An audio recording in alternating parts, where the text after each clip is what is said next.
Dans l'hôpital North Star Critical Care Hospital de Minneapolis, l'infirmière Claire Donovan est la risée de la nuit. Petite, discrète, toujours les yeux fixés au sol, elle est humiliée devant tout le personnel par le docteur Carter Voss, brillant chef du trauma, qui la qualifie de la nurse dont personne n'a demandé. Puis un patient arrive, que personne ne peut toucher. Un héros de guerre décoré qui n'a pas prononcé un seul mot depuis la mission qui a détruit son équipe. Il casse les moniteurs. Il refuse les médecins. Il terrifie les gardes armés. L'administration veut le placer dans un établissement psychiatrique et l'oublier pour toujours. Mais quand Claire entre dans sa chambre, l'homme qui ne réagit à rien se fige et la fixe comme s'il voyait un fantôme. Les médecins rient. Que peut faire une petite infirmière insignifiante à un Navy SEAL brisé? Ils ne savent pas qu'il a reconnu les mains qui l'ont sorti de l'enfer, et quand sa vie s'effondre devant tout le monde, ce sera sa voix muette pendant 2 ans qui révélera enfin qui elle était vraiment. Si cette histoire vous a touché, faites 3 petites choses pour les gens qui la racontent. Appuyez sur le bouton j'aime, abonnez-vous à Silent Badge Stories et écrivez dans les commentaires la ville d'où vous écoutez ce soir. Car quand cet homme parlera enfin, vous voudrez faire partie de la famille qu'il a entendue en premier. La neige tombait sur Minneapolis comme si le ciel essayait d'ensevelir toute la ville avant le matin.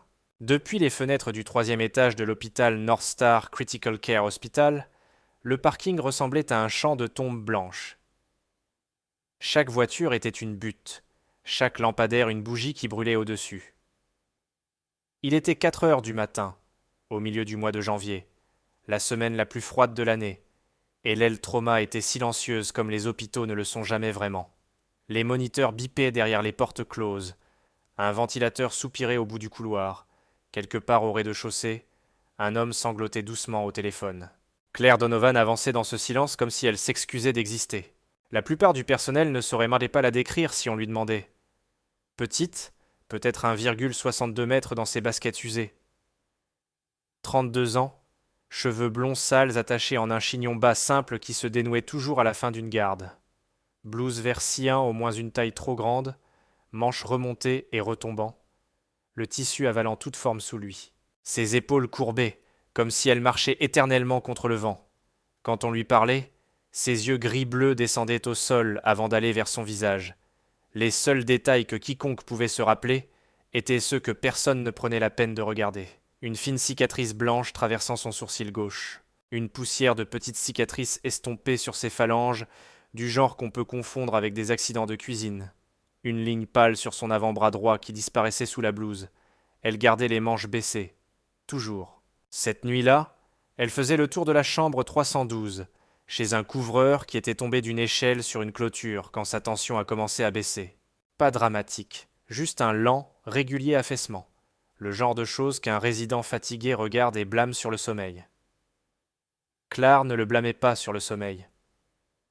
Ses yeux allèrent du moniteur à l'abdomen de l'homme, à la couleur de ses lèvres, à la dérivation qui s'était tue, 1 heure trop tôt. Ses mains qui tremblaient quand les médecins regardaient, tremblaient soudainement plus du tout. En 4 minutes, elle avait appelé le résident 2 fois, demandé des analyses, repositionné le lit. En 9 minutes, le résident était arrivé enfin, agacé.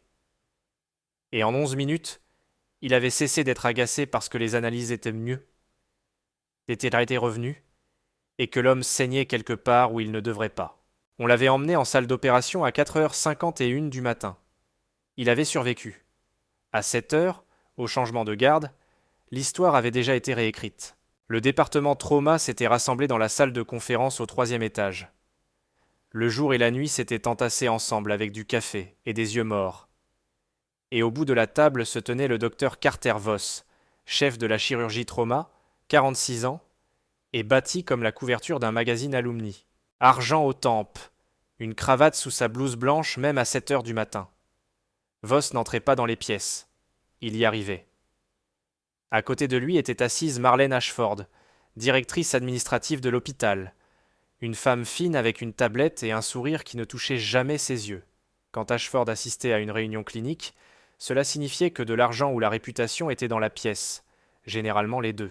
Voss avait loué le résident par son nom pour avoir repéré une hémorragie post-opératoire chez le couvreur de la 312. Le résident, à son crédit, était devenu rouge et avait regardé vers l'arrière de la pièce, là où Claire se tenait appuyée contre le mur entre la poubelle de recyclage et le portant à vêtements. Voss avait suivi le regard et souri. Claire l'avait senti venir comme on sent un orage à travers une fenêtre avant que le verre ne tremble. Voss avait dit qu'il avait entendu une infirmière de nuit appeler le résident au sujet du patient.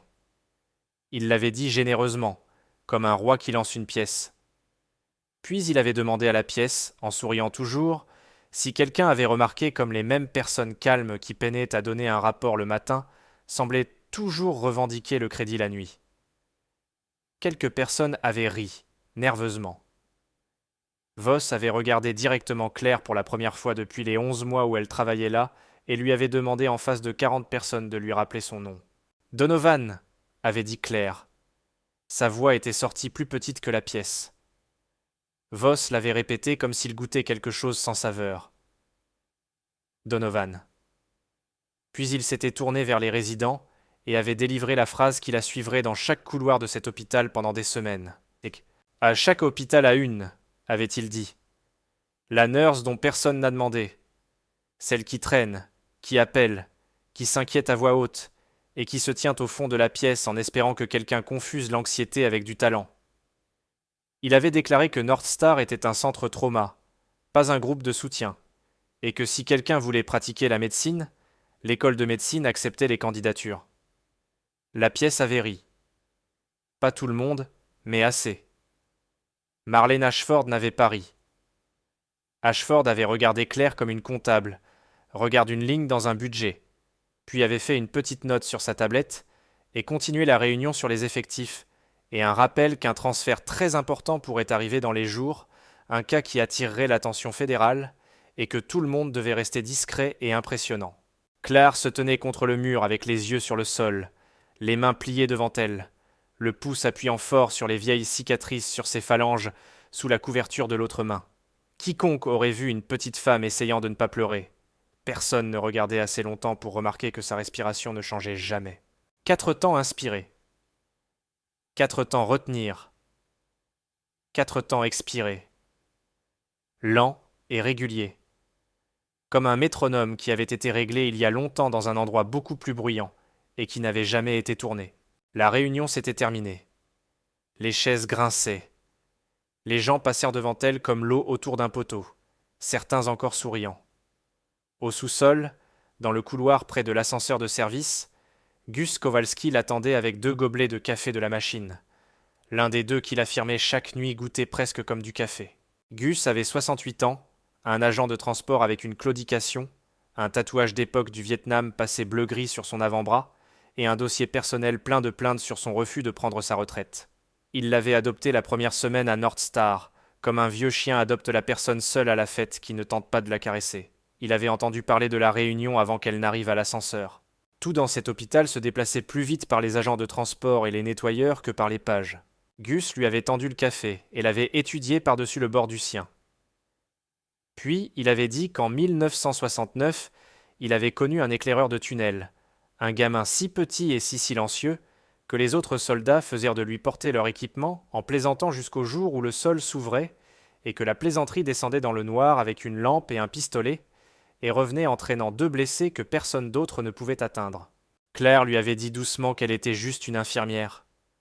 Gus avait reniflé dans son café. Il avait dit qu'il avait été juste un agent de transport pendant 40 ans. Et en 40 ans, il avait appris exactement une chose sur les hôpitaux. Le manteau le plus bruyant de la bâtisse n'est presque jamais la personne qui garde tout le monde en vie. Il avait dit « La personne qui garde tout le monde en vie est habituellement qui pousse un chariot, ou qui se tient au fond d'une réunion en laissant les fous rire parce que laisser les fous rire est moins cher que de leur apprendre. » Sûr, avait-il dit. Et plus tard, quand un jeune résident riant dans la cafétéria avait répété la ligne de Voss, la nurse dont personne n'a demandé, assez fort pour que la moitié de la pièce l'entende. Reniflement. C'était Gus qui avait posé son plateau, avait regardé le gamin, et avait dit la phrase que quelques personnes dans cette cafétéria se souviendraient des mois plus tard, quand les camions de téléjournal étaient donc garés dehors dans la neige. Tu as ri de la personne la plus discrète de cet hôpital. Tu n'as jamais demandé pourquoi elle était discrète. Le résident avait ri de ça aussi. Vieux monsieur, avait marmonné quelqu'un. Gus avait repris son plateau et l'avait laissé partir. Claire avait travaillé 3 autres nuits cette semaine et avait dit presque rien à personne. La 4e nuit, un jeudi, la neige était revenue avec un vent derrière elle. Et juste après 1 heure du matin, le téléphone de l'infirmière-chef avait sonné, puis celui de la secrétaire, et puis le système d'annonce avait appelé la sécurité au parking des ambulances. Tout le personnel disponible. Et à travers la vitre au bout du couloir, Claire avait regardé une seule ambulance avancer sur la rampe blanche avec une escorte de la police d'État, les gyrophares clignotant silencieusement à travers la neige qui tombait. Le transfert était arrivé 1 heure plus tôt avec plus d'encre noire que de texte. Homme, 36 ans, militaire, précautions comportementales en capitale. 3 hôpitaux dans 2 États avaient déjà refusé de le garder. L'infirmière-chef avait lu la première feuille 2 fois et avait chuchoté plus pour elle-même que pour quiconque que Dieu aide qui que ce soit qui se ferait assigner celui-là. Claire se tenait à la fenêtre avec son gobelet de café terrible et regardait les portes de l'ambulance s'ouvrir dans la tempête, et quelque chose de vieux et patient soulevait sa tête dans sa poitrine, silencieusement comme toujours juste avant que tout change. Son dossier disait Chief Petty Officer Daniel Mercer, United States Navy, retraité, 36 ans, Silver Star, Bronze Star avec Valor. Le reste de son dossier de service était un mur de rédaction, des paragraphes entiers barrés comme si le fichier lui-même avait été blessé. Les infirmières n'avaient pas reçu le dossier. Les infirmières avaient reçu un avertissement. Il était sorti de l'ambulance attaché au brancard à 4 points. Et même comme ça, même sédaté et à moitié gelé, et 2 ans profondément dans ce qu'il avait englouti, les 2 policiers d'État marchant à côté du brancard gardaient à leur distance comme des hommes gardant des distances d'une ligne électrique tombée. Il était grand, 1,97 m au moins, cheveux sombres trop longs, barbe que aucun établissement n'avait réussi à tailler, et une cicatrice dentelée montant le long du côté gauche de son cou vers sa mâchoire. Ses yeux étaient ouverts. C'était peut-être la pire partie. Ses yeux étaient ouverts et fixés sur les carreaux du plafond, et il ne bougeait pour rien. Ni les portes, ni le froid, ni les voix. Le résumé du transfert racontait l'histoire dans le langage plat et épuisé des gens qui avaient renoncé. 2 ans plus tôt, Mercer avait été le seul survivant d'une opération qui n'avait officiellement jamais eu lieu. Depuis, un seul mot. Ni aux médecins, ni à la famille, ni au aumônier de la marine qui avait apparemment passé 11 jours entiers avec lui dans le silence. Mutisme, avait écrit le psychiatre. Cause douteuse. Ce qui n'était pas en doute, c'était le reste. Un moniteur cassé à la VA de Milwaukee, une porte arrachée de ses charnières à Madison. Un infirmier mâle à Chicago avec un poignet fracturé qui avait fait l'erreur d'attraper l'épaule de Mercer par derrière pour le guider vers une balance. North Star l'avait pris pour une seule raison, et son nom était Marlene Ashford. Un contrat fédéral pour les soins trauma vétérans valait 11 millions d'euros par an, et la candidature de North Star avait besoin d'un spectacle. Ashford se tenait dans le couloir dehors de la chambre 3007 à 2 heures du matin dans un manteau en laine par-dessus son tailleur, regardant les policiers partir, et avait dit au personnel rassemblé que ce patient représentait une opportunité, que la marine et les bureaux de 2 sénateurs feraient attention, et que pendant 72 heures, cet étage était le plus important place du Minnesota. 72 heures, parce que c'était la date limite. Si North Star ne pouvait pas démontrer que Mercer était médicalement et comportementalement stable, il serait enfermé par ordre de tribunal à Ridge Haven, un établissement psychiatrique d'État verrouillé au nord de l'État, le genre d'endroit où les dossiers vont et les gens ne reviennent pas. Ashford avait dit le mot Ridge Haven, comme on mentionne une décharge, une destination nécessaire pour les choses qui ne peuvent pas être récupérées. Le docteur Carter Voss voyait aussi l'opportunité. Voss était entré dans la chambre 307 à 7 heures le lendemain matin avec 2 résidents, un échographe portable et la voix qu'il utilisait pour les interviews télévisées. Il s'était présenté à l'homme au lit comme chef de la chirurgie trauma. Il avait expliqué chaleureusement qu'ils étaient tous dans la même équipe. 90 secondes plus tard, l'échographe portable était en pièces contre le mur. Un résident hyperventilait dans le couloir, et Voss se tenait dehors de la pièce avec une tache de café sur le devant de sa blouse, disant à tout le monde à portée de voix que le patient était un cas psychiatrique, pas un chirurgical, et que son temps était trop précieux pour gaspiller à un homme que la marine avait déjà jeté. Au deuxième jour, personne n'avait enregistré un seul ensemble de signes vitaux. Pas tension artérielle, pas température, pas même un pouls pris à la main. Mercer ne toucherait pas à la nourriture tant qu'il y avait quelqu'un dans la pièce. La sécurité devait se tenir en pairs à la porte. Un consultant psychiatrique avait recommandé une contention chimique pour le transport, sédation forte, et avait signé sa note depuis le couloir parce qu'il n'entrerait pas. Cette nuit-là, au tableau de service dehors de la station des infirmiers, Voss avait résolu le problème du personnel avec une plaisanterie. Il avait pris le marqueur, écrit Donovan dans la case à côté de la chambre 307, et avait annoncé au personnel de nuit assemblé que c'était la parfaite correspondance. Envoyez l'infirmière invisible, avait-il dit. Peut-être qu'il ne la remarquera pas non plus. La station des infirmiers avait ri. L'infirmière-chef n'avait pas ri, mais elle n'avait pas effacé le tableau non plus parce que Ashford était à 10 pieds et personne n'effaçait rien devant Ashford. Claire avait regardé son nom sur le tableau pendant un long moment. Puis elle avait pris un chariot de signes vitaux, badgé la porte, et avait dit à la sécurité tranquillement d'attendre dehors. La pièce était sombre et froide, comme il semblait exiger que les pièces soient, et l'homme qu'on appelait impossible était assis droit contre le haut relevé du lit comme quelque chose sculpté, poignet libre dans les contenons rembourrés, yeux sur la fenêtre dans la neige qui tombait au-delà. Les muscles de ses avant-bras étaient rigides, un plateau de nourriture non touché se coagulant sur la table. Le moniteur cardiaque qu'il n'avait pas encore détruit montrait son rythme montant à l'instant où la porte s'ouvrait. 90, 98, 106. Claire s'était arrêtée 3 pas à l'intérieur et avait fait ce que personne d'autre n'avait fait. Rien. Ni introduction, ni discours d'équipe, ni main. Ses yeux étaient restés bas sur le sol près des roues du lit. Et elle s'était tenue là où les gens de médecine ne se tiennent jamais, poids même, mains visibles et immobiles à ses côtés, positionnée à un angle vers lui au lieu de deux faces, laissant tout le chemin vers la porte ouvert derrière elle. Le moniteur était monté à 112, retenu, puis lentement il avait commencé à descendre. La tête de Mercer s'était tournée. C'était le premier mouvement volontaire vers un autre être humain que quiconque dans 3 hôpitaux avait documenté, bien qu'aucune observation ne soit là pour le faire parce que la fenêtre d'observation était momentanément vide, et les seuls témoins étaient la neige et les machines. Ses yeux, sombres et plats comme des cailloux de lit de rivière, s'étaient déplacés sur cette petite infirmière dans ses blouses vert-cyan trop grandes, avaient repassé sur son visage sans intérêt, puis s'étaient arrêtés sur ses mains sur les petites cicatrices pâles sur les phalanges. Son regard s'était élevé à nouveau, plus lent, et avait trouvé la fine ligne blanche à travers son sourcil gauche, et quelque chose s'était passé dans son visage que aucun médicament n'avait produit en 2 ans. Il s'était ouvert seulement pour une seconde, seulement une fraction, comme une porte dans un bunker qui craque pour laisser entrer une lame de lumière. Sa respiration s'était arrêtée. Le moniteur avait bégayé vers le haut, puis était tombé vers le bas à travers 90, vers le bas à travers 80, se posant dans un rythme bas et régulier que le psychiatre dans 3 villes aurait appelé impossible. L'homme qui regardait rien la regardait comme on regarde un fantôme que vous aviez prié et auquel vous n'aviez jamais attendu de réponse. Claire avait rencontré ses yeux exactement une seconde. Quelque chose était passé à travers l'espace entre le lit et la porte, silencieux et énorme.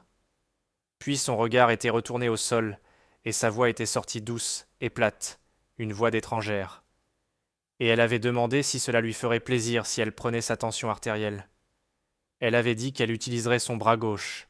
Elle avait dit qu'elle lui dirait tout avant de le faire, et que s'il voulait qu'elle arrête, il pouvait lever un doigt, et elle s'arrêterait. Silence. Le radiateur qui ticotait, la neige qui grimpait sur la vitre. Puis le Chief Petty Officer Daniel Mercer, qui avait cassé un moniteur, une porte, et le poignet d'un homme, avait retourné son bras gauche sur la couverture et l'avait tendu vers elle. À la fenêtre d'observation, l'infirmière-chef était revenue avec un garde de sécurité, et tous les deux se tenaient figés avec la bouche ouverte pendant que l'infirmière invisible enroulait un brassard de tension autour du bras du patient le plus dangereux de l'État, enregistrant les premiers signes vitaux que quiconque avait obtenus en 11 semaines, ajustait son oreiller, déplaçait son eau à portée et se laissait sortir. Claire avait écrit ces chiffres dans le dossier à la station des infirmiers sans un mot. Tension artérielle, pouls, température, respiration. L'infirmière-chef avait fixé les valeurs, puis elle, et avait demandé comment. Il est fatigué, avait dit Claire. Pas dangereux, fatigué. Les gens continuent d'attraper un homme qui se noie et appellent cela un traitement. Elle avait marché loin avant que quiconque ne puisse demander autre chose. Et ainsi elle n'avait pas vu l'infirmière-chef ramasser le téléphone, et elle n'avait pas vu 20 minutes plus tard Marlène Ashford lire les nouveaux signes vitaux sur un écran dans son bureau avec une expression qui n'était pas du soulagement, c'était du calcul. Ashford avait fait défiler, lu le nom de l'infirmière, et l'avait dit à voix haute une fois, tranquillement, comme une femme rangeant quelque chose. Et dans le parking des visiteurs 4 étages en dessous, une berline grise était assise avec son moteur tournant et ses lumières éteintes. La neige fondant sur son capot. La même berline grise que Claire avait remarquée la veille au soir, et la veille avant. Dedans, un homme dans une casquette en laine baissait une longue lentille, prenait un téléphone, et disait à quelqu'un à l'autre bout que le dossier était juste. Il avait dit que la situation Mercer avait une complication. Il avait dit que la complication était une infirmière. Au 3e jour, l'étage s'était réorganisé autour d'une vérité que personne ne disait à voix haute. Il y avait une seule personne à l'hôpital North Star Critical Care Hospital qui pouvait entrer dans la chambre 307, et tout le monde avait appris à lui donner les choses à travers la porte. Claire lui apportait le petit déjeuner à la même minute chaque matin parce que les hommes comme lui comptaient les minutes même quand ils avaient arrêté de compter tout le reste. Chaque action était annoncée d'abord dans la même voix basse. Tension maintenant, couverture maintenant, rideau maintenant. Elle n'atteignait jamais au-dessus de son corps. Elle ne se tenait jamais entre lui et la porte. Elle ne laissait personne d'autre entrer pendant qu'elle travaillait, ce que la sécurité détestait et tolérerait parce que l'alternative était la chose avec l'échographie à nouveau.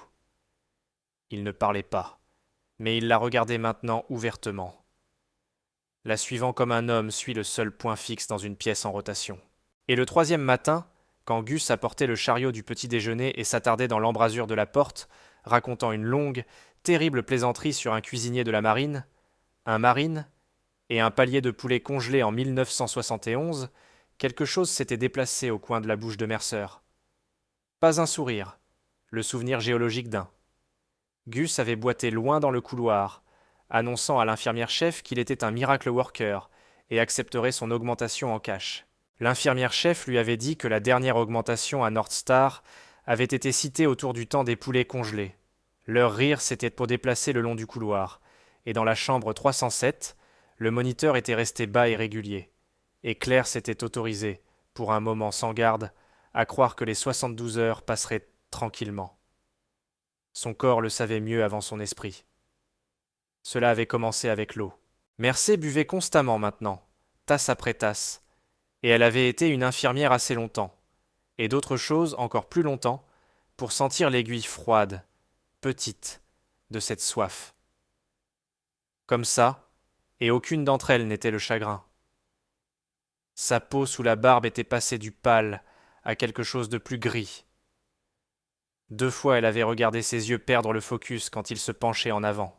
Un demi-seconde de retard, un lentissement de la pupille, le consultant psychique, lisant le moniteur depuis le couloir, avait écrit comme épisode dissociatif.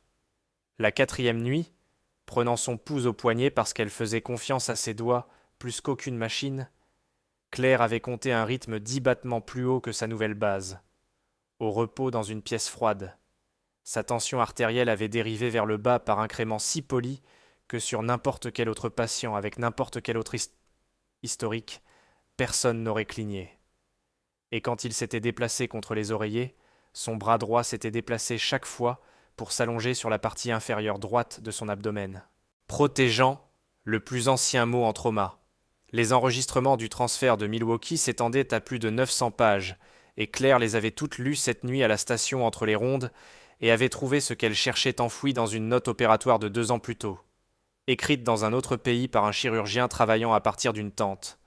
Blessure par éclat, dégâts, chirurgie de contrôle, fragments retenus, cadran inférieur droit différé. Et puis un homme arrête de parler et commence à casser des moniteurs. Et pendant 2 ans, chaque médecin qui le rencontre lit la première page de son dossier psychiatrique et ne tourne jamais à la page 9 cents. À 6h40 du matin, Elle s'était arrêtée devant le docteur Carter Voss à l'ascenseur, avec la note opératoire imprimée dans la main, et avait demandé 90 secondes. À son crédit, il lui avait donné 40. Elle avait tout étalé comme elle avait appris à le faire. Ligne déclarative courte, constatation, premier pouls montant, pression descendant, soif, pâleur, protégeant, quadrant inférieur droit. Elle avait dit le mot lentement pour qu'il ne puisse pas être mal entendu. Saignant. Elle avait dit qu'elle croyait qu'il saignait lentement quelque part profondément, et depuis des jours, et que s'il le sédatif pour un transfert psychiatrique dans cette condition, la sédation ferait descendre sa pression d'une falaise, et il mourrait attaché à un brancard sur l'autoroute 10. Voss avait regardé le papier sans le prendre. Puis il avait regardé elle et souri. Le sourire de magazine alumni, et avait demandé au couloir en général si l'infirmière dont personne n'a demandé avait diagnostiqué un abdomen chirurgical à partir de l'apport en eau d'un patient psychique et que les taux d'élévation faisaient remonter le pouls, la dépression faisait descendre la pression. Les hommes cassés boivent de l'eau et tiennent leur propre ventre parce que leurs ventres sont pleins de tout ce qu'ils ne diront pas. Il lui avait dit que le cas Mercer avait des yeux fédéraux sur lui, que le transport de Ridge Haven était réservé pour le soir suivant, et que si elle poussait sa petite théorie un bureau plus loin, il l'aurait mise en garde pour pratiquer en dehors de sa compétence. Puis il était entré dans l'ascenseur, avait redressé sa blouse, et était parti. Claire s'était tenue dans le couloir tenant 900 pages des pires années d'un homme, et le tremblement dans ses mains s'était arrêté tout à coup, comme un interrupteur qui s'éteint. L'effondrement est venu à 9h12 cette nuit-là, 14 heures avant le transfert prévu. Le moniteur dans 307 était passé d'un trot à un sprint entre 1 minute et la prochaine. Et au moment où Claire était passée à travers la porte, Daniel Mercer était gris et mouillé et glissant de côté contre les contenons. Lèvres la couleur de l'eau de vaisselle, pression lisant 78/40 et descendant. L'annonce appelait une réponse rapide, et la pièce avait inondé, et tout commençait immédiatement à aller mal, parce que les répondants voyaient un drapeau psychiatrique sur le tableau, et un vétéran tremblant transpirant, et le résident qui dirigeait le code l'avait appelé un accès de panique. Il avait appelé pour du lorazépam. Il l'avait dit 2 fois fort au-dessus du bruit. Sédate-le pour qu'on puisse travailler. Sédation sur une pression de 78 et mourant. Ce qui s'était passé dans les 4 minutes suivantes était entré dans la mythologie permanente de North Star, raconté et retraconté dans les salles de repos pendant des années. Et toutes les versions étaient d'accord sur la façon dont cela avait commencé. La plus petite personne dans la pièce s'était mise devant le chariot des médicaments et avait dit un mot. Non. Les gens qui l'avaient entendue avaient juré que la voix n'appartenait pas à Claire Donovan. Elle venait de quelque part plus bas et plus vieux, calme, et absolument sans appel. Une voix construite pour des pièces plus grandes que celle-ci. Non sédation. Ce n'est pas psych. C'est choc hémorragique. Et puis la voix avait commencé à déplacer les gens par non plus vite qu'ils ne pouvaient décider si elle était autorisée à pied de levé, tête basse, 2 intraveineuses gros calibre, les 2 bras, fluides ouverts larges, type et croisement, 4 unités, et activer le protocole de transfusion massive maintenant. Pas après les analyses. Maintenant. Appeler la chirurgie trauma. Leur dire fragment retenu. Cadran inférieur droit. Blessure par éclat de 2 ans. Activement saignant. Gus, couverture chaude. Bouge.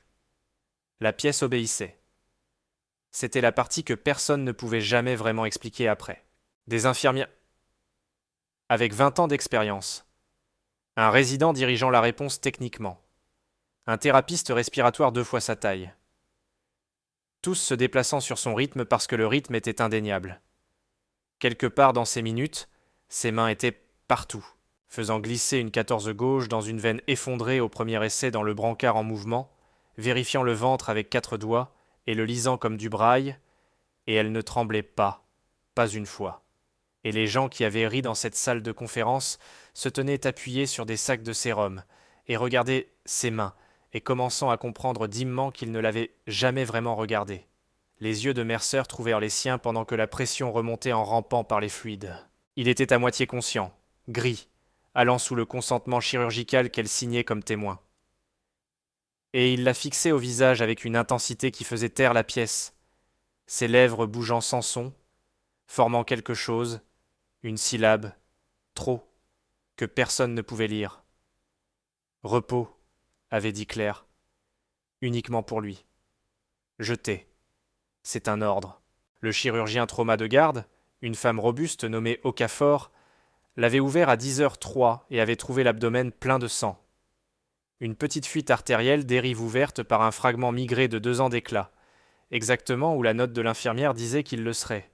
Elle l'avait fermé à 11h40, sortant dans la zone d'attente encore avec sa calotte. Okafor avait demandé qui avait appelé choc hémorragique sur un patient psychiatrique flagué et avait démarré le protocole avant les analyses. L'infirmière-chef avait pointé le long du couloir. Okafor avait regardé la petite femme dans les blouses vert-cyantes trop grandes se tenant seule près des fenêtres, puis de nouveau vers le personnel assemblé, et avait dit que quiconque avait enseigné à cette infirmière ne l'avait pas fait dans aucun hôpital, et que 20 minutes de plus d'accès de panique auraient mis le patient au sol.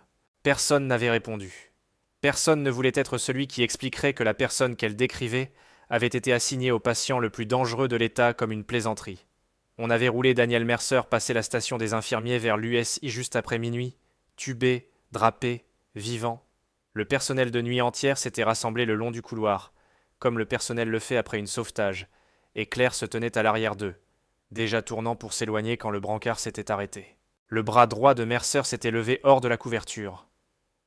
Faible, tremblant, attaché par une ligne d'intraveineuse, la main était montée à travers l'air avec une intention qui faisait geler les 2 techniciens de transport et touchait le bord de son sourcil et y restait plat, régulier, indéniable. Un salut visant au-delà d'eux tous à la petite infirmière par le mur. Personne ne bougeait, personne ne respirait. C'était Gus se tenant par l'ascenseur avec son chariot qui avait finalement dit cela tranquillement dans le silence. Et cela s'était déplacé à travers cet hôpital au matin, comme le feu à travers l'herbe sèche. Il n'a pas dit un mot en 2 ans. Et la première chose qu'il fait est de saluer une infirmière. L'ascenseur derrière Gus a tinté. Les portes s'étaient ouvertes sur 4 hommes dans des vestes d'hiver civiles qui s'ajustaient comme des uniformes, coupes de cheveux couvertes de neige, yeux qui balayaient le couloir dans des arcs chevauchants avant qu'aucun d'eux ne sorte. Celui devant était mince et abîmé avec une barbe grisonnante et un regard qui allait le long du couloir, passait les médecins, passait le brancard, et s'arrêtait sur Claire Donovan comme un fusil, trouvant son zéro. Et 2 étages en haut, dans un bureau sombre éclairé par une seule lampe de bureau, Marlène Ashford se tenait à sa fenêtre avec son téléphone à l'oreille, regardant la neige qui tombait sur le parking où une berline grise venait juste d'éteindre ses lumières, et avait dit que oui, le transfert à Ridgehaven avait été perturbé. Et oui, elle était consciente de ce que cela mettait en jeu. Et puis, après avoir écouté un moment, elle avait dit les mots qui mettraient le reste en mouvement. Nous avons un problème. Le problème est une infirmière nommée Donovan. Et d'ici demain soir, je saurai exactement qui elle est. Les 4 hommes de l'ascenseur avaient de signer le registre des visiteurs à 12h20 du matin, et la secrétaire de nuit dirait plus tard que les regarder écrire leur nom était comme regarder des loups remplir des papiers. Celui qui les menait avait imprimé un seul mot dans la case marquée nom. Rook, pas de prénom, pas de nom. Sous relation au patient, il avait écrit famille. Et quelque chose dans la façon dont il l'avait écrit avait fait que la secrétaire décide de ne pas poser de questions de suivi pour le reste de sa vie naturelle. Ils n'avaient pas demandé quoi que ce soit. C'était la partie étrange. Le personnel était d'accord après. 4 hommes, mais avec une allure militaire et de la neige dans leur barbe, étaient entrés dans un service soins critiques à minuit, et s'étaient simplement arrangés autour comme des meubles qui avaient toujours été là. Un près de l'ascenseur, un près de la porte de l'escalier, un à la fenêtre avec une vue sur le parking où une berline grise était garée et n'était plus, et Rook lui-même dehors de la vitre de la baie USI, où le Chief Petty Officer Daniel Mercer gisait sédaté et respirant vivant parce qu'une infirmière avait refusé de laisser une pièce pleine de gens être en tort. Rook se tenait à cette vitre pendant un long moment, avec ses mains pliées devant lui, et ses yeux n'étaient pas sur les moniteurs. Ses yeux étaient sur Claire Donovan. La politique officielle des visiteurs était morte tranquillement cette nuit sans enterrement. L'infirmière-chef avait fait une tentative pour expliquer la règle des 2 visiteurs, était allée aussi loin que le mot politique, et s'était trouvée d'accord que des rotations de garde à la porte seraient bien en fait. Et pouvait-elle obtenir du café pour quelqu'un ? La sécurité n'avait fait aucune tentative du tout. Il y a des hommes que vous cartez à une porte et des hommes que vous ne cartez pas. Et chaque garde dans ce bâtiment avait classé les 4 visiteurs dans la 2e catégorie sur place. Juste avant 2 heures du matin, Rook avait trouvé Claire à la porte de la salle des médicaments. De près, il était plus vieux que ce que son mouvement suggérait. 50 ans au moins, abîmé comme une corde de quai, avec des yeux pâles qui prenaient son visage, sa posture, et les 2 mains de sa seule passe qui a duré moins d'1 seconde et n'a rien manqué. Il avait demandé poliment de la condition de son frère. Le rapport était sorti de ça avant qu'elle ne puisse l'adoucir. 3e heure post-opératoire. Saignement estimé avant la chirurgie significatif. 4 unités transfusées. Pression maintenue sans support pour les dernières 90 minutes. Sortie urinaire adéquate. Extubation probablement demain matin. Douleur gérée. Contenion enlevé sur son autorité. Menace au personnel évaluée comme aucune. Et ce n'était jamais rien d'autre. Ligne déclarative courte. Constatation en premier. Évaluation en dernier. Aucun adjectif. Le silence avait suivi. Le genre de silence qu'un homme construit intentionnellement pour voir ce que fait une autre personne à l'intérieur. Claire n'avait rien fait à l'intérieur. 4 temps inspirer, 4 temps retenir, 4 temps expirer. Tu briefes comme un soldat, avait dit Rook à la fin. J'ai lu beaucoup, avait dit Claire, yeux sur le sol, et s'était déplacée autour de lui avec son chariot. Et si son cœur bougeait plus vite que son visage, seulement elle le saurait jamais parce que le moniteur n'était pas attaché à elle. Rook avait regardé la petite infirmière dans les blouses vert cyan trop grandes marcher loin dans le couloir, et sa tête avait incliné une fraction de degré comme elle le faisait sur les champs de tir, quand une balle atterrissait quelque part où il ne devrait pas être possible d'atterrir. Ailleurs dans le bâtiment au premier étage exécutif, la lampe dans le bureau de Marlène Ashford brûlait jusqu'à l'aube. L'homme de la berline grise était assis en face de son bureau avec sa casquette en laine pliée dans son pantalon comme un fidèle de l'église, et s'était présenté comme Raymond Kessler, un consultant de risque, avait-il dit, retenu par des partis avec un intérêt dans l'intégrité des contrats de santé fédéraux. Sa carte était papier lourd et disait presque rien. Sa voix était douce et raisonnable, et n'avait jamais monté une fois, et tout à son sujet était conçu pour être oublié par quiconque n'avait pas passé des années à apprendre à se souvenir d'hommes exactement comme lui. Kessler avait exprimé de l'inquiétude. La situation Mercer, avait-il dit, était devenue irrégulière. Un transfert comportemental perturbé, un calendrier de tribunal brisé. Et au centre de l'irrégularité, une infirmière de nuit dont le dossier du personnel, avait-il dit, en faisant glisser un dossier à travers le bureau, méritait un regard plus proche que North Star n'avait apparemment donné. Le dossier était fin et chirurgical. Claire Donovan, RN, licenciée au Minnesota, 26 mois. Avant cela, un dossier d'école de nursing à partir d'un petit programme en Ohio. Et avant cela, rien. Un écart de 8 ans, âge 22 à 30, sans employeur, sans historique d'adresse, sans piste fiscale que n'importe quelle vérification de background normale pouvait voir. Kessler avait laissé les pages parler, puis avait suggéré doucement qu'une installation portant une candidature de 11 millions fédéraux ne pouvait pas se permettre du personnel qui pourrait avoir falsifié leur passé. Il avait suggéré la suspension en attente d'examen. Il l'avait suggéré comme un homme suggère un parapluie à quelqu'un déjà debout sous la pluie. Ashford avait lu le dossier 2 fois. Si une partie de ça notait qu'un étranger avait assemblé un dossier sur l'une de ses infirmières en 36 heures et s'était demandé qui payait pour cette sorte de rapidité, la partie de ça qui pouvait compter à 11 millions lui avait dit de se taire. À 7h40 le lendemain matin, en face du jour et de la nuit, 2 résidents, et Gus Kowalski avec son chariot du petit déjeuner, Marlène Ashford s'était arrêtée à la station des infirmiers et avait demandé son badge. Les mots étaient administratifs, incohérence de crédential, examen de routine, congé payé. Le théâtre n'était pas administratif du tout, et tout le monde présent comprenait la pièce. Le garde de sécurité se tenant derrière Ashford ne rencontrait pas les yeux de Claire. La secrétaire de la station qui avait ri à l'assignation avait trouvé quelque chose d'urgent dans un tiroir. Claire avait déclippé le badge et l'avait posé sur le comptoir sans un mot, et le tremblement que tout le monde attendait dans ses mains n'était jamais venu. Les mains étaient encore parfaitement immobiles, et Gus Kowalski, regardant depuis derrière son chariot, avait senti les cheveux se lever sur ses bras parce qu'il avait vu des mains s'immobiliser comme ça avant, il y a un demi-siècle, dans des hommes sur le point de marcher dans des endroits que d'autres hommes s'enfuyaient. Ashford avait dit que l'examen prendrait 1 semaine, peut-être 2. Le long du couloir de l'autre côté de la vitre de l'USI, les moniteurs au-dessus de Daniel Mercer ont commencé à grimper très tranquillement. Il a fallu au personnel la plupart de cette journée pour comprendre ce qu'il regardait. Extubé à midi, médicalement stable, le patient dans la baie 4 était sorti de la sédation dans un monde avec la mauvaise infirmière dedans et avait commencé à quitter ce monde dans la seule direction qu'il avait laissée. Il avait refusé le plateau. Il avait refusé le prochain plateau. Son rythme cardiaque restait 20 battements au-dessus de la base, et ses yeux retournaient au carreau du plafond et restaient glas, plats et fixes, comme il l'avait été à Milwaukee, à Madison, à Chicago. Une infirmière du jour avec 15 ans d'expérience s'était approchée avec des médicaments et n'avait pas eu de violence du tout, ce qui était quelque chose de pire. Il s'était simplement allé entièrement vers n'importe quel pays qu'il habitait quand la porte se fermait. Rook se tenait à la vitre à travers tout cela, mâchoire travaillant lentement.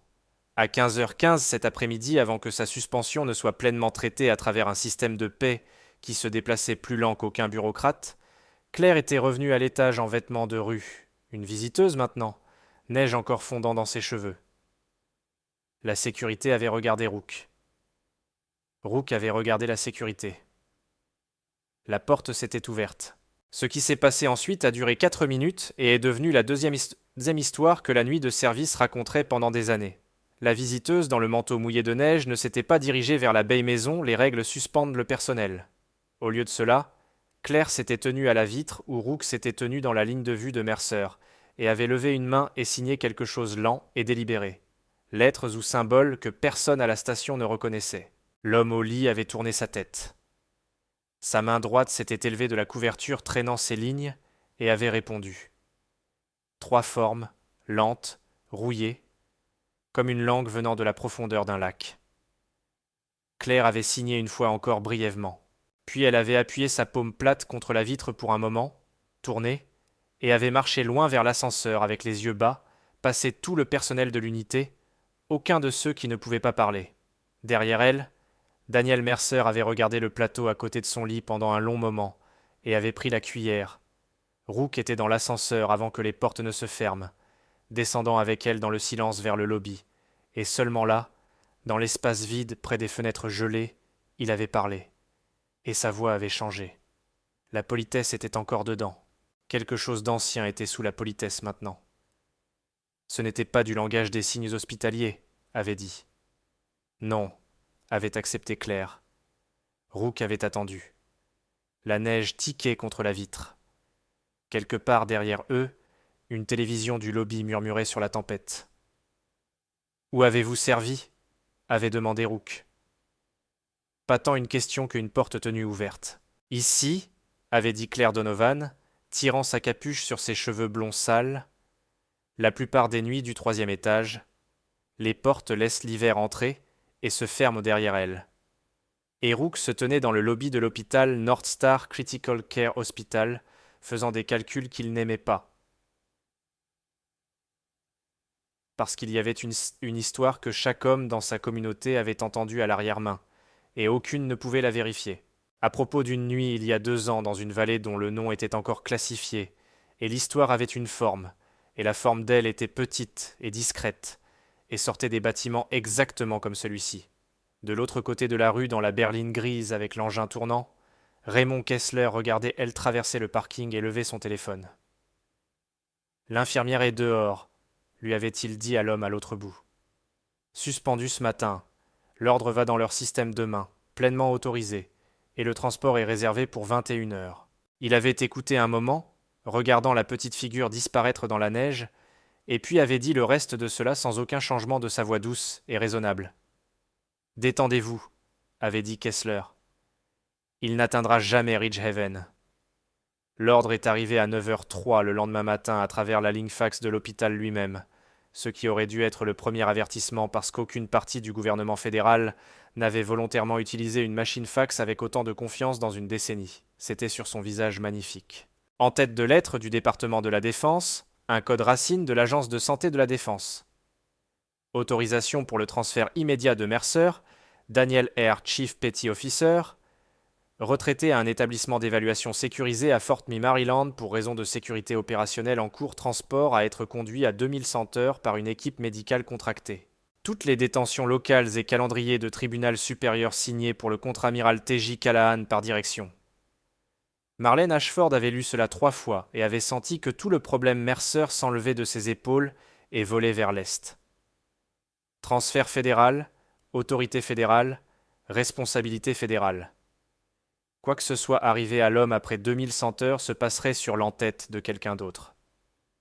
Elle avait autorisé le papier de libération avant que son café ne refroidisse et avait dit à la légale d'arrêter de poser des questions qui finissaient par des retards. Rook avait lu l'ordre à 10h30, se tenant dans le couloir de l'USI, et n'aimait pas cela. Il ne pouvait pas d'abord l'avoir dit pourquoi. Les codes étaient justes, le formatage était juste. Il était entré dans l'escalier et avait appelé un numéro au quartier général de la communauté de la guerre spéciale navale qu'un maître principal retraité n'était pas strictement censé avoir, et avait obtenu une messagerie vocale de service, parce qu'il était vendredi, et une blizzard mangeait la côte Est, et que tout le gouvernement des États-Unis était parti tôt. Il avait laissé un message. Puis il avait appelé 2 autres numéros, et avait laissé 2 autres. L'instinct vieux lui disait de mettre un homme au quai de chargement de toute façon, et l'instinct vieux était obéi. Claire avait lu l'ordre à 16h15 l'après-midi au sous-sol, parce que Gus Kowalski avait photographié cela en douce avec son ancien téléphone, et l'avait convoqué avec un message textuel qui disait dans son intégralité « Quelque chose sent là-haut, et ce n'est pas la cafétéria ». Elle s'était tenue près de l'ascenseur de service dans son manteau civil, neige fondant de ses bottes, et avait regardé la photo sur l'écran craqué exactement 40 secondes. Le formulaire est faux, avait dit tranquillement. Gus avait demandé ce qu'elle voulait dire faux. La date de révision, avait dit Claire, coin en bas à gauche. Ce formulaire était remplacé à travers tout le système de l'Agence de santé de la Défense au printemps dernier. Un vrai transfert coupé cette semaine serait sur la nouvelle révision, et Callahan s'est retiré en octobre. Une direction d'un bureau d'amiral retraité n'est pas autorité. C'est un costume. Gus avait regardé les minuscules caractères gris dans le coin de la photographie, qu'il n'avait même pas remarqué être des caractères, puis sur la petite femme lisant cela comme un texte sacré, et avait posé la question à laquelle la moitié de l'hôpital mâchait depuis 1 semaine. Claire avait dit « Qui diable es-tu » Une infirmière de nuit, avait dit, lui rendant le téléphone sur suspension. Gus, j'ai besoin que tu fasses quelque chose pour moi, et j'ai besoin que tu ne demandes pas pourquoi. Garde l'ascenseur de fret à ce niveau à 8h30. Trouve une raison. Casse-le si tu dois. Gus Kowalski avait passé 1969 et 1970 à apprendre exactement une compétence qui ne l'avait jamais laissé, qui était reconnaître le moment où quelqu'un qui savait ce qu'il faisait avait pris le contrôle d'une mauvaise nuit. Il avait dit que l'ascenseur serait cassé à 8. Il l'avait dit comme un privé disant « Oui, sergent », et n'avait pas entièrement compris pourquoi, et était parti le long du couloir avec son chariot et sa claudication sifflant. L'équipe de transport médical contracté était arrivée à 8h47 le soir, 13 minutes en avance, à travers le parking des ambulances. 5 hommes dans des vestes EM. S bleu marine avec une ambulance privée et une pile de papier, et à chaque personne dans cet hôpital, sauf 3. Ils semblaient exactement comme ce qu'ils disaient être. Claire les avait regardés depuis les chaises visiteurs près des distributeurs de la salle des urgences. Une petite femme dans un manteau gris à capuche avec un gobelet de café en papier, invisible de la façon dont elle avait passé 2 ans à perfectionner, et lisait cela comme d'autres gens lisent des titres. 5 hommes pour un seul patient stable quand le transport privé tournait 2, peut-être 3. Veste crispe et non fanée, patch brillant, cousu récemment et par la même main. Pantalon EMS par-dessus les bottes avec zip latéraux, semelle tactique, pas une éraflure d'institut hospitalier sur aucun d'eux, aucune paire de traumas dans les boucles de la ceinture. Aucun stéthoscope usé jusqu'à la forme d'un cou, ganté déjà. Tous les 5 dans le chaud intérieur. Mains qui n'avaient jamais commencé une intraveineuse pendaient lâches et prêtes à leur côté. La façon dont les mains pendent quand elles sont habituées à tenir quelque chose qui n'est pas médical. Le leader de l'équipe avait signé le clipboard d'entrée avec sa main gauche et balayé la pièce dans des arcs chevauchants pendant qu'il le faisait. Entrée d'abord, caméra ensuite, et sous le bas de sa veste bleu clair imprimée contre le tissu quand il se tournait, chevauchait la géométrie indéniable d'un pistolet holstéré. Le brancard était faux aussi. Straps reroutés et doublés aux poignets et aux chevilles, un moniteur de transport avec aucune lumière de batterie allumée, une boîte de médicaments avec le seau déjà cassé. Claire avait baissé ses yeux vers son café et avait fait les maths sans bouger ses lèvres. Un vétéran sédaté avec un dossier psychiatrique attaché dans un véhicule privé dans une blizzard, sur 200 mètres d'autoroute vide, avec 5 hommes armés et une boîte de médicaments. Un cœur arrêté quelque part près de Saint-Cloud. Un incident tragique pendant le transport. Un corps que personne ne questionnerait. Et une voix qui avait déjà été muette pendant 2 ans rendue permanente. Il n'était pas un patient pour eux. Il était un bout de ficelle qui avait appris à respirer à nouveau. Elle avait laissé le café sur la chaise et avait marché. Pas vite, jamais vite, à l'escalier où l'homme de Rook au quai de chargement avait déjà quillé sa radio et trouvé Rook lui-même descendant. Et la conversation qui a suivi a pris 90 secondes et aurait été incompréhensible à quiconque écoutant parce qu'elle était conduite dans la grammaire coupée des gens pour qui les réunions étaient un luxe de paix. 5, avait dit, armé. Tous les 5 patchs faux, formulaires faux, boîtes de médicaments ouvertes. Ils planifièrent de le faire sur la route. Nombre dedans avait demandé Rook. 2 au bureau, 3 en formation vers les ascenseurs. Le vrai NCIS est 40 minutes hors. Votre messagerie vocale a fonctionné. Un agent de service a appelé la station de l'unité 5 minutes plus tôt pour dire « Maintenez tout ». Et Ashford ne sait pas encore. Et quand elle le trouvera, elle se mettra du côté des papiers parce que les papiers sont fédéraux et je suis une infirmière suspendue. Rook avait regardé elle pendant une seconde. Puis il avait levé sa main droite délibérément et avait demandé quelque chose avec elle. Doigt, angle. Une question dans une langue parlée dans l'obscurité par des gens dont les vies dépendaient hors du silence. Une séquence que nul civil ne reconnaîtrait comme n'importe quoi mais un geste. La main de Claire avait répondu avant que sa prudence ne puisse l'arrêter. Fluente, automatique, 2 formes dans un mouvement de coupe, un plan tactique entier en demi-seconde de doigts bougeants. Maintenez-les au bureau. J'ai déplacé le colis au tunnel niveau et le visage abîmé de Rook a fait quelque chose qu'il n'avait pas fait depuis des années, qui était ouvert la même fraction, la même lame de lumière que l'homme dans le lit de l'USI. Copie, avait dit Rook, maître principal. Retraité à une infirmière de nuit, et cela ne sonnait pas étrange à ni l'un ni l'autre. Ce qui s'est passé à l'hôpital North Star Critical Care Hospital entre 8h55 et 9h40 cette nuit-là a été reconstruit après à partir de 14 déclarations de témoins, 6 angles de caméra et un mémo administratif furieux, et aucun deux comptes était entièrement d'accord, sauf sur le contour. À 8h55, l'ascenseur de fret est sorti de service avec Gus Kowalski se tenant devant, s'excusant avec tout le monde à grande longueur sur les hydrauliques. À 8h58, l'USI a reçu un appel du bureau de la salle des urgences sur une incohérence de papier nécessitant la signature du leader de l'équipe de transport. Un appel placé par personne qui n'a jamais admis l'avoir fait. Et le leader avait détaché 2 de ses hommes et était allé en bas pour le trier, parce que tout son plan reposait sur paraître légitime pendant 45 minutes de plus. À 9h01, le patient dans la baie 4, qui devait être sédaté pour le transport, était au lieu assis alors qu'une petite femme dans un manteau gris déconnectait son moniteur et lui disait dans une voix basse et régulière qu'ils allaient en faire une promenade maintenant, et qu'ils devraient faire confiance à une fois de plus. Daniel Mercer avait regardé elle et s'était levé. 2 ans d'enregistrement institutionnel disaient que cet homme ne pouvait pas être déplacé, touché ou mené. Il s'était levé du lit comme un navire quittant le port, visage gris et vacillant, un poing noué dans l'épaule de son manteau. Et il avait marché. Chaussettes d'hôpital sur linoléum froid, un pôle d'intraveineuse roulant à côté comme un drapeau, dehors à travers le couloir arrière de l'USI. Passé 2 infirmières qui avaient été discrètement demandées de ne rien voir, dans l'escalier de service en bas. Guidé à chaque tournant par la petite femme qui n'avait jamais une fois regardé incertaine, qui se déplaçait à travers la géographie de cette bâtisse comme si elle l'avait mémorisée contre exactement cette nuit. Parce qu'elle l'avait. parce qu'elle avait mémorisé chaque bâtiment dans lequel elle avait jamais travaillé contre exactement cette nuit. Et derrière eux, l'un des hommes de Rook s'était séparé pour tenir la porte de l'escalier. Et devant eux, le tunnel de service souterrain d'un hôpital construit en 1954 courait sous le parking, éclairé chaque 30 pieds vers l'aile mise hors service, où rien n'était arrivé depuis l'administration Reagan, et rien ne pouvait être trouvé sans une carte. À 9h12, le leader de l'équipe de transport en bas avait compris que l'incohérence de papier n'existait pas.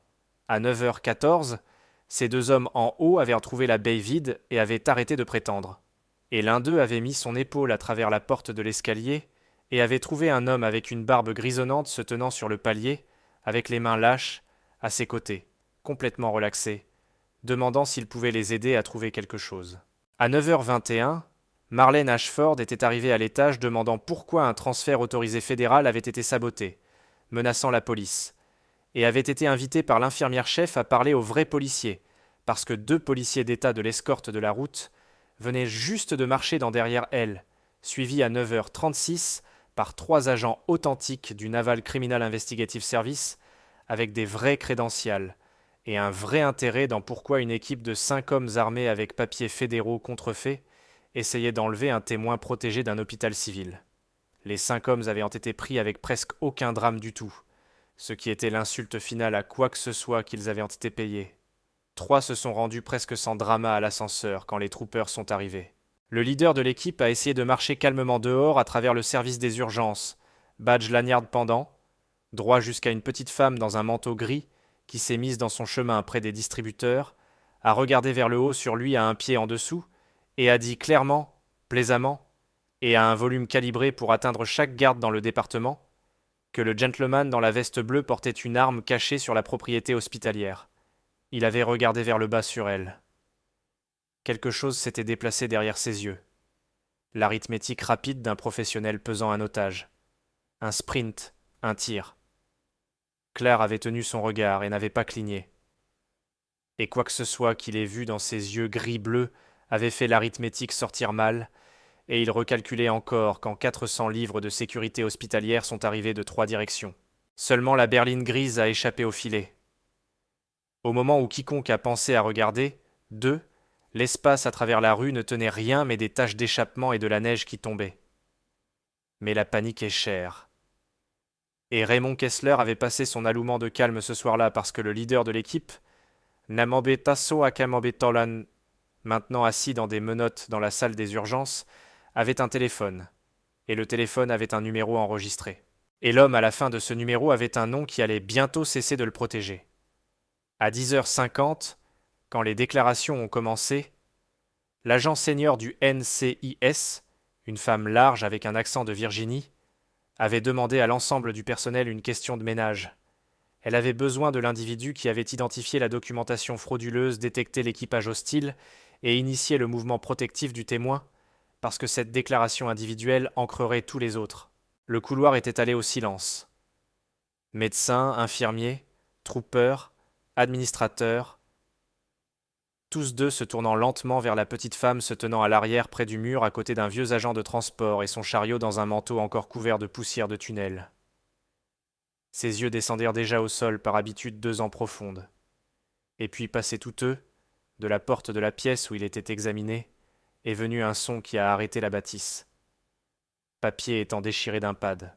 Daniel Mercer se tenait appuyé dans la porte dans une blouse et une couverture, gris, droit, refusant les bras de 3 personnes.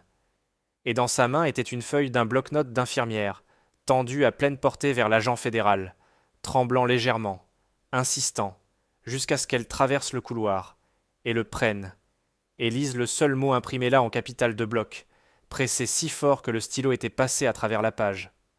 L'agent avait regardé le mot, puis sur la petite infirmière par le mur, puis sur le mot encore une fois.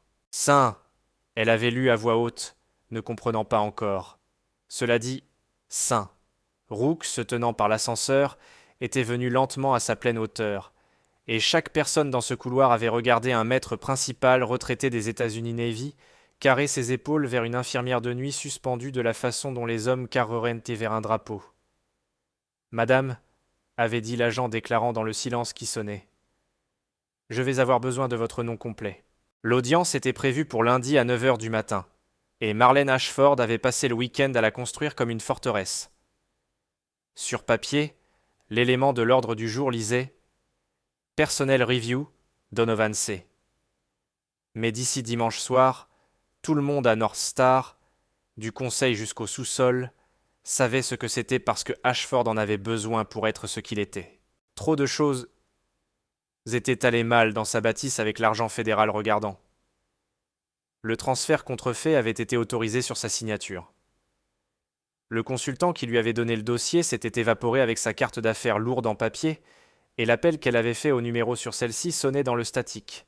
Une femme dans sa position pouvait survivre être trompée seulement si l'enregistrement montrait qu'elle faisait respecter les règles fortement immédiatement sur quelqu'un. Et le plus sûr quelqu'un, le seul quelqu'un sans titre, un avocat ou une circonscription, était une infirmière de nuit suspendue qui avait déplacé un patient sans autorisation, conspiré avec des visiteurs pour obstruer un transfert, et embarrasser l'institution devant 3 agents fédéraux. Le docteur Carteros était arrivé tôt, et s'était assis à la main droite d'Ashford parce que Voss pouvait aussi lire le temps. Le rapport d'Okafor circulait. 4 pages d'euphémisme chirurgical qui faisaient la sauvetage d'hémorragie semblaient ce qu'il était. Et faisait de son diagnostic d'accès de panique sembler ce qu'il était. Et faisait les réputations sembler les patients saignent tranquillement. Sauf quelqu'un applique de la pression destinée à l'appliquer à l'infirmière. Insubordination hors de portée d'activité. Un modèle de comportement grandiose instable. Il avait les phrases alignées comme des instruments sur un plateau. Il le tenait dans la même salle de conférence du 3e étage, où aucun ne semblait remarquer sauf Gus Kowalski, qui remarquait tout et qui avait positionné son chariot dans le couloir dehors, avec une vue claire à travers la porte et aucune intention de bouger pour n'importe quelle force de la terre. La pièce était plus pleine que n'importe quelle revue du personnel dans l'histoire de l'hôpital. 5 membres du conseil, avocat légal, le docteur Okafor, non invité dans des blouses chirurgicales, rayonnant le calme spécifique d'une femme qui a décidé qu'elle est prête à être virée. L'infirmière chef, 2 résidents qui avaient appuyé des sacs de sérum la nuit du 9e et n'avaient pas ri de quoi que ce soit depuis. Claire Donovan s'était assise seule sur le côté loin de la table dans ses vêtements civils, mains pliées, yeux bas, petite, et la performance de petitesse était si pratiquée et si complète que même maintenant, même après tout, la moitié de la pièce regardait vers elle et doutait des histoires. Ashford avait ouvert avec le mot regrettable, et l'avait utilisé 4 fois de plus en 3 minutes. Le récit s'était assemblé lisse. Une revue de crédentials avec des préoccupations légitimes. Une employée suspendue répétée sur les lieux. Tsekas. Déplacement de patients non autorisés mettant en danger un cas critique. Interférence avec ce que l'hôpital avait chaque raison au moment de croire être une directive fédérale légale. Ashford n'avait pas une fois dit le mot contrat, et cela s'est tenu sous chaque phrase comme un aquifère. Voss était allé ensuite et était plus cruel parce que la cruauté était le point de lui. Il avait parlé de fantasmes de héros. Il avait parlé de petites personnes qui s'inflattent elles-mêmes à l'intérieur des institutions, infirmières de nuit qui désirent le drame du jour. Il avait demandé au conseil avec le sourire de magazine Alumni si North Star voulait les soins trauma dirigés par protocole et preuve ou par ici, il avait laissé la pause faire son travail. Quoi que ce soit que la performance de cette semaine avait été, Claire n'avait rien dit. 4 temps inspirer, 4 temps retenir, 4 temps expirer. Un des membres du conseil, un homme plus vieux avec un appareil auditif, avait demandé si l'employé souhaitait répondre à n'importe lequel. Claire avait ouvert la bouche pour répondre quand les portes à l'arrière de la salle de conférence se sont étendues largement. Le fauteuil roulant est venu d'abord, poussé par Rook, et le souffle collectif de la pièce a attrapé parce que l'homme dans le fauteuil roulant devait être 5 étages loin dans un lit. Daniel Mercer avait été rasé. Quelqu'un avait coupé ses cheveux courts à nouveau, courts militaires, et l'avait trouvé une veste foncée simple à porter par-dessus les vêtements de l'hôpital, et les 3 autres membres du détail de Rook avaient marché derrière lui dans un losange lâche, et le cortège était venu vers le centre de la pièce en silence absolu, et s'était arrêté 10 pieds de la table du conseil. Ashford a commencé à dire que c'était une procédure fermée. Daniel Mercer avait mis ses mains sur les bras du fauteuil roulant et s'était poussé sur ses pieds. Rook s'était déplacé pour le stabiliser, et avait été dévié avec un petit mouvement d'une main. Le grand homme se tenait vacillant, visage gris, cousu et épuisé et brûlant droit vers quelque chose qui 2 ans dans les institutions n'avait pas réussi à effacer et ne le ferait jamais, qui était l'attention, menton au niveau, épaules carrées vers le conseil d'un hôpital civil comme si c'était une revue de la flotte. Il avait regardé la pièce lentement. Le conseil, Voss, Ashford, les résidents.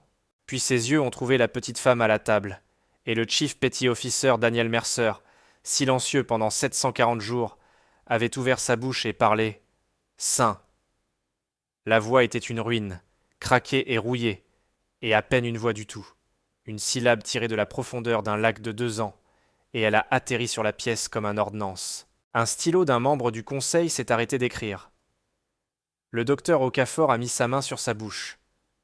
Le résident, qui avait une fois répété une plaisanterie dans la cafétéria, a commencé silencieusement à pleurer. Mercer a avalé dur et a continué, et chaque phrase lui a coûté visiblement, et il a payé. Il avait dit que son peloton était trahi sur une montagne dont le nom il n'était toujours pas autorisé à dire. Il avait dit que l'extraction était annulée 2 fois par la météo et la menace, et que les hommes au-dessus de lui avaient fait l'appel. Les hommes au-dessus toujours font que 8 étaient déjà perdus, et aucun ne serait dépensé sur les morts. Il avait dit qu'il gisait contre un rocher pendant une nuit et une journée avec son sang gelant dans le sol écoutant sur une radio mourante, pendant que le monde le signait off, et qu'il était en paix avec cela parce que tout le monde qu'il aimait sur cette montagne était déjà parti, et qu'il ne voyait pas l'argument pour être l'exception. Et puis il avait dit que quelqu'un était venu quand même. Pas un peloton, pas un hélicoptère. Une personne à pied hors des livres vers 11 kilomètres de rochers hostiles dans l'obscurité parce qu'elle avait entendu le même trafic radio et avait refusé platement dans un langage qu'il ne répéterait à un conseil de directeur pour accepter l'arithmétique. Il avait dit qu'elle l'avait trouvé après minuit déjà à moitié dans le sol. Il avait dit que la première chose qu'il avait jamais su d'elle était ni ses mains. Petites mains cicatrisées sur les phalanges, serrant un garrot avec une force qui ne appartenait pas à leur taille, pendant que leur propriétaire s'appuyait dans son visage gris et l'informait dans une voix basse et régulière qu'il ne mourrait pas ce jour-là, et que ce n'était pas un espoir ou une demande. C'était un ordre. La pièce ne bougeait pas. Quelque part dans le couloir, un moniteur bipait à travers les portes ouvertes, et personne ne l'entendait. Il avait dit qu'elle l'avait porté et traîné, et marché à travers l'obscurité pendant 6 heures. Il avait dit qu'elle parlait tout le temps, régulier et calme, navigation et contrôle de pression, et une fois absurdement la recette pour les pierogies de sa grand-mère, n'importe quoi pour garder la menace de son attention hors de l'obscurité, et que quand ses jambes ont échoué, elle a pris son poids sur son dos, tout cela. Une femme un pied plus courte, et gardé le rythme. Il avait dit que quand ils avaient finalement atteint le point d'extraction, et l'équipage d'hélicoptère courait pour le prendre, elle s'était reculée hors de la lumière de rotor de la façon la plus lisse que le rapport du chef d'équipage listait le sauveteur comme inconnu mal. Mercer s'était arrêté. Ses mains avaient commencé à trembler, et il avait maîtrisé les siennes. Puis il avait dit la dernière partie directement vers le conseil dans sa voix ruinée à l'attention. Il avait dit qu'après cette nuit, sa voix était allée dans le sol sur cette montagne avec ses frères et était restée là 2 ans, 11 médecins, 4 installations.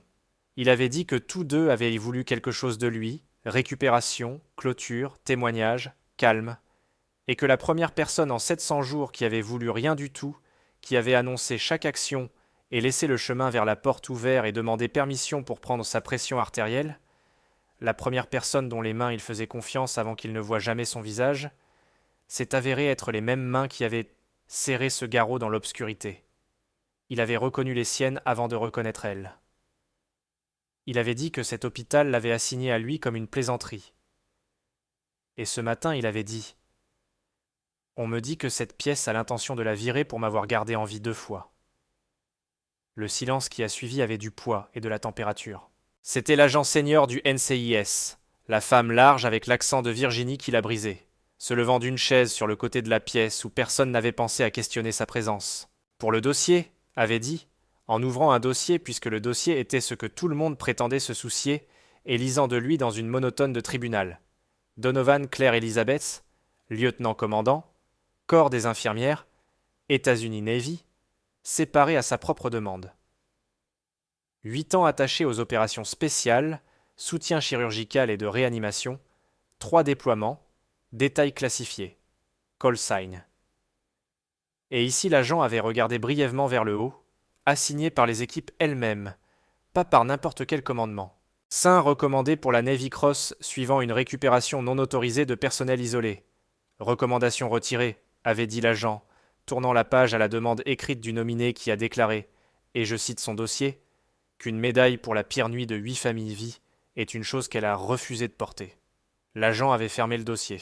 Elle avait ajouté de façon conversationnelle que Warren Tate, un ancien liaison d'intelligence de défense, avait été arrêté à 6 heures ce matin à Alexandria, Virginie, sur la force d'un transporteur contractant coopérant et un téléphone récupéré à cet hôpital et accusé de lien dans la trahison de l'opération en question et le meurtre tentatif la semaine dernière de son seul survivant témoin, qui était maintenant, pour la première fois en 2 ans médicalement et verbalement capable de témoigner contre lui. La marine, avait dit, considérait les événements à l'hôpital North Star Critical Care Hospital comme constituant la protection de ce témoin par une citoyenne privée agissant avec une compétence conspicue. Les membres du conseil ne regardaient même plus vers Ashford. Ashford regardait vers la table. Rook s'était avancé alors, à côté de l'homme vacillant qu'il avait déporté dans une audience, et avait adressé le conseil dans le ton d'un homme expliquant la marée à des gens qui avaient construit sur le sable. Vous l'avez eu pendant 2 ans. Rook avait dit pendant les nuits invisibles. Vous devriez comprendre ce que vous aviez. La moitié de la communauté raconte l'histoire de cette montagne et argumente sur la façon dont elle est vraie. Vos gens l'ont mise en haut pour s'inquiéter trop. Il avait laissé ses yeux pâles voyager à travers Voss et se reposer là. Et la pièce avait regardé Carter Voss vieillir sous eux. Elle n'était pas celle qui avait besoin d'être sauvée. Rook avait dit elle était celle qu'ils avaient envoyée quand personne d'autre ne pouvait. Le vote, quand le Conseil s'en souvint qu'il était autorisé à voter, a pris 90 secondes. Réinstauration immédiate, avec la revue expingée. Une enquête indépendante sur le dossier de crédential, ses origines, et chaque décision exécutive faite en reliance dessus, qui était une phrase avec le nom de Marlène Ashford pliée à l'intérieur de lui, et tout le monde l'avait entendu, y compris Ashford, qui était parti de la bâtisse à la fin du mois. Lettre de démission citant de nouvelles opportunités escortées à sa voiture passer un chariot du petit déjeuner, dont l'opérateur lui avait souhaité avec une immense courtoisie un vrai beau hiver. Le Conseil a aussi reçu cette même semaine le rapport Ocre sur la conduite diagnostique du 9 pour l'enregistrement formel, à côté de déclarations de 2 résidents. Le comité trauma s'est rencontré sans son chef pour la première fois en 9 ans. Il n'y avait pas eu de virée dramatique. Les institutions se permettent rarement l'honnêteté d'une. Il y avait plutôt une revue et une restructuration et un docteur. Carter Voss, qui pratiquait maintenant sous supervision qu'il avait une fois assignée, et qui un matin ce printemps s'était arrêté sur Claire Donovan dans le couloir en face de témoins, avec sa main tendue et le sourire alumni fraîchement appliqué, disant qu'il espérait qu'il n'y avait pas de ressentiment, qu'il avait toujours soupçonné qu'il y avait plus à elle. Claire avait regardé la main offerte jusqu'à ce qu'elle s'abaisse elle-même. Johnny Metoya son à Moloa.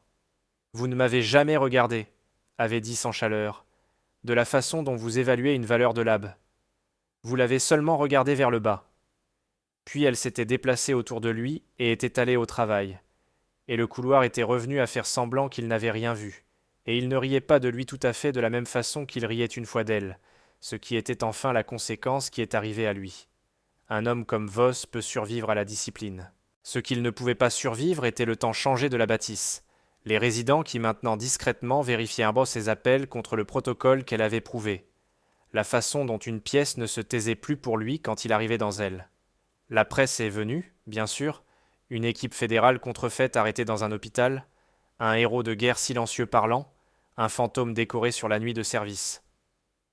L'histoire était trop bonne, et pendant une semaine, les vannes étaient restées dans la neige dehors du parking des ambulances. Et l'intermédiaire nouvelle de North Star avait demandé à Claire délicatement si elle considérerait une déclaration, un profil, un morning show, quoi que ce soit. La marine a demandé aussi à travers des canaux si le lieutenant-commandant Donovan, séparé, considérerait un rôle de consultation, développement de curriculum, médecine tactique, un retour dans une capacité avec un calendrier de sa propre choix.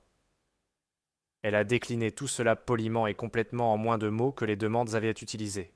Et d'ici février, les vannes étaient parties, et l'histoire est allée le chemin des histoires. Et l'hôpital a appris à garder son anonymat comme vous gardez un mur porteur. Le premier samedi en mars, quand la neige s'était rétrécie à des crêtes grises le long des routes, et le ciel sur Minneapolis était allé haut et pâle. Un taxi a laissé 2 personnes sortir aux portes du cimetière national de Fort Snelling, où les pierres blanches courent en ligne à l'horizon comme une formation qui ne sera jamais ignorée. Daniel Mercer marchait avec une canne maintenant, lentement droit. Sa voix est restée une chose rouillée qu'il dépensait comme un pauvre homme quelques mots par jour, et il les choisissait. Les pierres où ses frères reposaient n'étaient pas ici, dispersées au lieu à travers le pays dans 8 hometowns. Mais le mur du mémorial, par le chemin des visiteurs, portait leurs opérations mortes parmi tous les autres, et il avait demandé à elle, dans une de ses courtes phrases, de venir avec lui et entendre quelque chose. Ils se tenèrent devant le mur, dans le froid, matin brillant.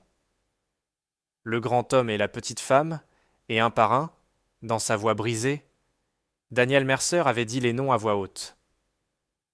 8 noms. Cela a pris un long temps. Certains d'eux ont dû être essayés 2 fois.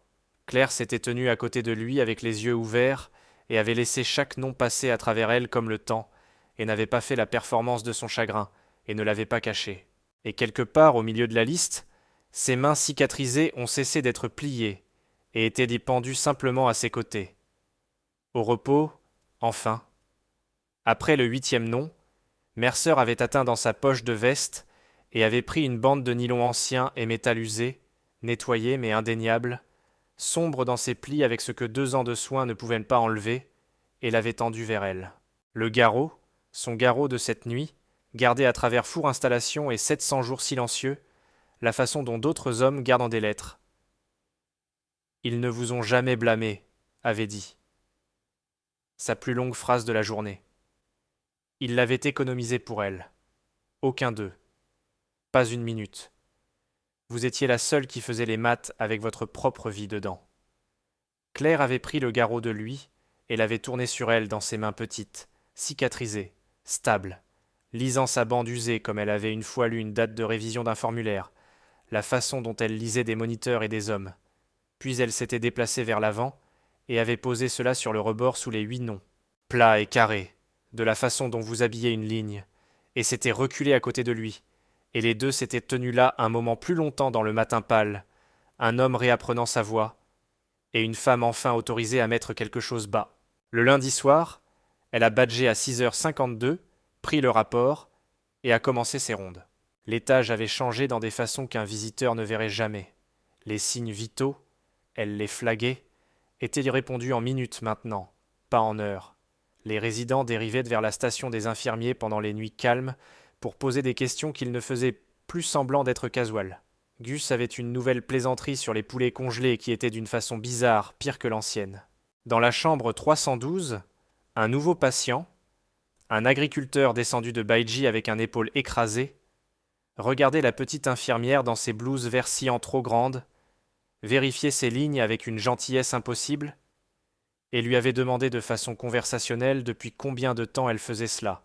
Un moment, avait dit Claire Donovan, et avait diminué sa lumière, et s'était déplacée loin dans le couloir avec son chariot, petite et calme, et exactement où elle avait l'intention d'être, passer la fenêtre où la neige s'était enfin arrêtée.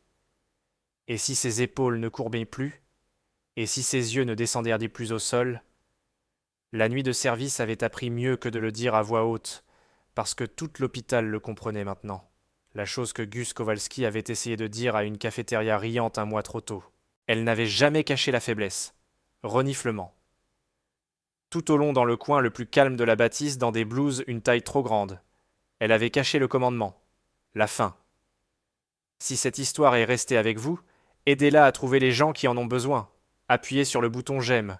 Abonnez-vous à Silent Badge Stories pour que vous ne manquiez jamais le moment où un héros caché se lève.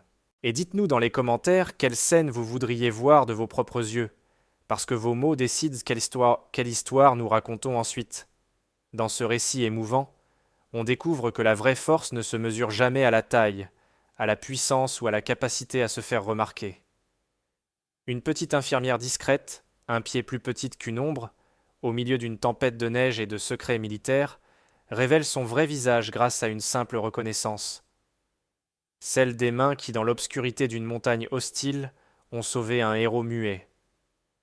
2 ans de silence pour elle deviennent soudain un hymne à la patience, à la confiance et à l'humilité. La vie nous apprend que les plus grands miracles ne viennent pas des stars de la télévision ou des grands hommes en costumes coûteux, mais de ceux qui restent invisibles, qui osent agir dans le calme, qui refusent de laisser les autres décider à leur place. Quand tout semble perdu, une seule voix calme, une seule main sûre, peut redonner la lumière. Si cette histoire vous a touché le cœur et vous a rappelé qu'on ne voit jamais vraiment les vrais héros, faites 3 petites choses. Appuyez sur le bouton j'aime, abonnez-vous à Silent Badge Stories pour ne rien manquer, et écrivez dans les commentaires quelle scène vous a le plus ému ou depuis quelle ville française vous regardez ce soir. Votre voix compte.